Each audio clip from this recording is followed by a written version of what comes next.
बिस्मिल्लाहिर्रहमानिर्रहीम। अस्सलाम वालेकुम। शादी की पहली रात फहश नवीसियों ने सलमान पर किताबें और नहायत कुरान मजमून लिखकर इसकी पाकीज़गी को दागदार बना दिया है। शादी की पहली रात जब मियाँ बीवी अलैदगी में मिलते हैं तो इसमें सिर्फ इतनी बात है कि वो पहले एक दूसरे से बेखबर थे, अब वो बाखबर हो जाते हैं। इनमें एक फितरी शर्मो हया थी, वो दूर होकर इनमें बातचीत और प्यार मोहब्बत की इब्तिदा होती है। लिहाजा शोहर या बीवी की शबे अव्वल को ना तो कोई पुरअसरार राज समझना चाहिए और ना ही इससे खौफजदा होना चाहिए, क्योंकि हर बात की इब्तिदा खुशगवार और सुहानी होती है, वरना इसके सिवा और कोई खास बात इसमें नहीं है। सहागरात में हामद और बीवी के दरमियान बाहमी मोहब्बत और सलूक एक इंतहाई अहम और जरूरी अमल है। इसके लिए मर्द को मुंदरजा झैल बातें समझनी चाहिए।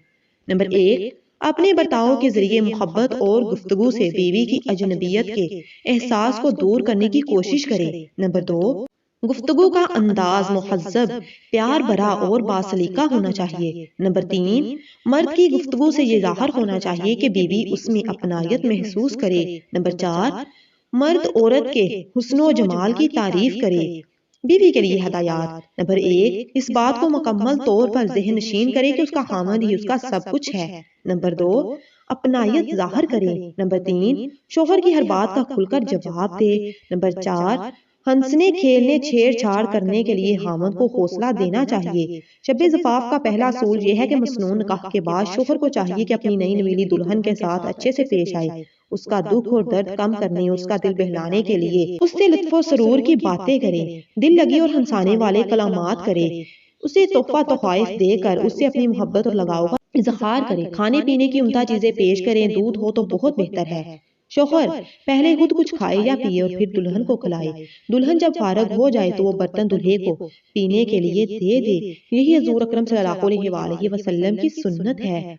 इस्माई बिनते यजीद बिन सकन बयान करती हैं कि मैंने हजूर अकरम सल्लल्लाहु अलैहि वसल्लम के लिए हजरत आयशा सिद्दीका रज़ी अल्लाह ताला अन्हा को दुल्हन बनाया और फिर आपके पास आई और आपको बुलाया तो आप आकर उसके साथ बैठ गए और एक बड़ा प्याला लाया गया जिसमें दूध था। आपने उसे नोश फरमाया, फिर आपने हजरत आयशा रज़ी अल्लाह ताला अन्हा को दिया और उन्होंने सर झुका लिया और शर्मा गई। अस्मा रज़ी अल्लाह ताला अन्हा फरमाती हैं कि मैंने उसे डांटा और कहा कि पकड़ लो। वो बयान करती हैं कि आयशा रज़ी अल्लाह ताला अन्हा ने लेकर थोड़ा सा पिया और फिर हजूर अकरम सल्लल्लाहु अलैहि वसल्लम ने हजरत आयशा रज़ी अल्लाह ताला अन्हा से फरमाया कि अपने साथी को दो, यानी आप सल्लल्लाहु अलैहि वसल्लम अपने आप को मुराद ले रहे थे। इसे इमाम अहमद ने रवायत किया है और अल्लामा अलबानी रहमतुल्लाह अलैह ने सही कहा है। सबसे पहली मुलाकात और गुफ्तगू से पहले सलाम करें और फिर औरत की पेशानी और उसके सर के बालों पर हाथ रख कर ये दुआ पढ़नी चाहिए कि ऐ अल्लाह, मैं तुझसे इसकी भलाई और इसकी हलकत और तबीयत की भलाई मांगता हूँ और इसके शर और इसकी हलकत और तबीयत के शर से तेरी पनाह मांगता हूँ। ये भी अदाब में शामिल है कि अव्वलन शब ज़फ़ाफ में अज़दवाजी ताल्लुक कायम करने से पहले 2 रकअत पढ़ना मुस्तहिब है और ये नमाज नफल है और इसका सबूत अहादीस से मिलता है और ये खैर और बरकत और मियाँ बीवी में बाहम उल्फत और मोहब्बत का जरिया है। एक शख्स हजरत अब्दुल्ला इब्ने मसूद रज़ी अल्लाह ताला अन्हु के पास आया और कहा कि मैंने एक कुंवारी लड़की से निकाह किया, मुझे डर है कि मुझे नापसंद ना करने लगे। तो आपने फरमाया, उल्फत अल्लाह की तरफ से होती है और बुग़्ज़ शैतान की जानिब से होता है, ताकि अल्लाह ने जो चीज तेरे लिए हलाल की है वो तेरे लिए नापसंदीदा हो जाए।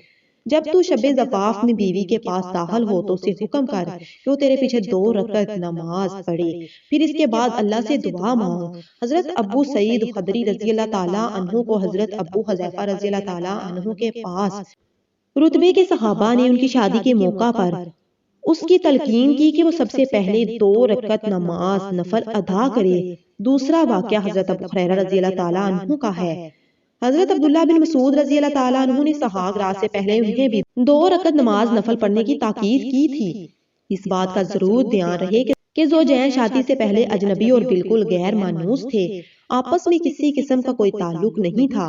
अब जब निकाह के जरिए ताल्लुक पैदा हुआ तो जाहिर है एकदम से वो पूरी तरह से मानूस नहीं हो सकती, ना ही खुलकर सामने आ सकती है। इसलिए जमा और सोहबत में जो इस ताल्लुक की आखिरी कड़ी है, जल्दबाजी हरगज नहीं करनी चाहिए, बल्कि एक आधी शब्द तो उससे फक्त उनसियत और मोहब्बत और खुश तबई की बातें हों, फिर आहिस्ता आहिस्ता से अपनी तरफ माइल और अपने करीब करे।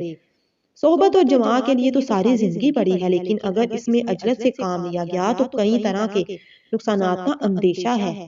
بیوی کے ذہن میں یہ بات جم جائے گی کہ نکاح کا مقصد فقط شہوت رانی ہے۔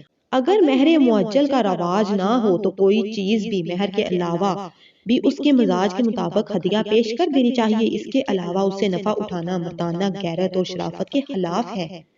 حضرت جابر بن عبداللہ رضی اللہ تعالیٰ عنہ فرماتے ہیں کہ حضور نبی اکرم صلی اللہ علیہ وآلہ وسلم نے فرمایا کہ شام کا کھانا مت ترک کرو، اگرچہ اس کی مقدار ایک مشت کھجور ہو، اس لیے کہ شام کا کھانا چھوڑنے سے بڑھاپا جلدی آتا ہے۔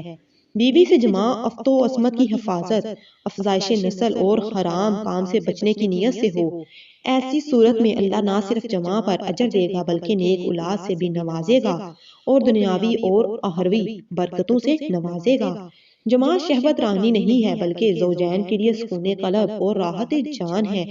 اس لیے قبل ازا جماع شوہر بیوی سے خوش طبعی کی بات کرے اور جماع کے لیے ذہنی طور پر اور جسمانی طور پر راضی کرے۔ جماع سے قبل یہ دعا پڑھنی مسنون ہے: اے اللہ ہمیں شیطان سے علیحدہ رکھ اور تو جو اولاد ہمیں عنایت فرمائے اسے بھی شیطان سے دور رکھ، پھر اگر انہیں بچہ دیا گیا تو شیطان اسے کوئی نقصان نہیں پہنچا سکے گا۔ سبحان اللہ۔